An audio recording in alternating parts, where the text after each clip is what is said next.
ఒక్కసారి కాదు, ఏకంగా 21 సార్లు భూమిపై ఉన్న దుష్టరాజులను అంతం చేసిన యోధుడు ఎవరు?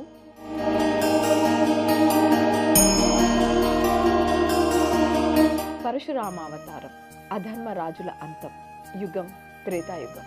త్రేతాయుగంలోనే బలవంతులైన రాజులు అహంకారంతో మునులను, ప్రజలను హింసించడం మొదలుపెట్టారు.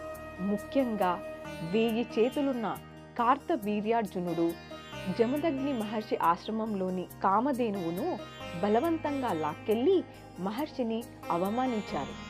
దీనికి ప్రతీకారంగా జమదగ్ని రేణుకాదేవిల పుత్రుడైన భార్గవరాముడు గండ్రగొడ్డలిని ఆయుధంగా ధరించి పరశురాముడిగా మారాడు. శివుడి నుండి పొందిన ఆ పరశువుతో అజయుడయ్యాడు. కార్తవీర్యార్జునుడి 1000 చేతులను నరికి సంహరించాడు.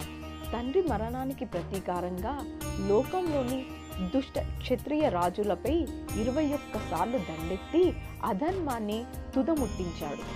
గెలిచిన భూమినంతటినీ కశ్యప మహర్షికి దానంగా ఇచ్చి తపస్సుకి వెళ్ళిపోయాడు. పరశురాముడు చిరంజీవి. నేటికి మహేంద్రగిరి పర్వతంపై ఆయన తపస్సు చేస్తున్నాడని పురాణాలు చెబుతున్నాయి. బ్రాహ్మణ తేజస్సు, క్షత్రియ వీరత్వం కలిగిన ఉగ్రరూపం ఈ పరశురామ అవతారం. మరో అవతారం గురించి నెక్స్ట్ ఎపిసోడ్లో తెలుసుకుందామా?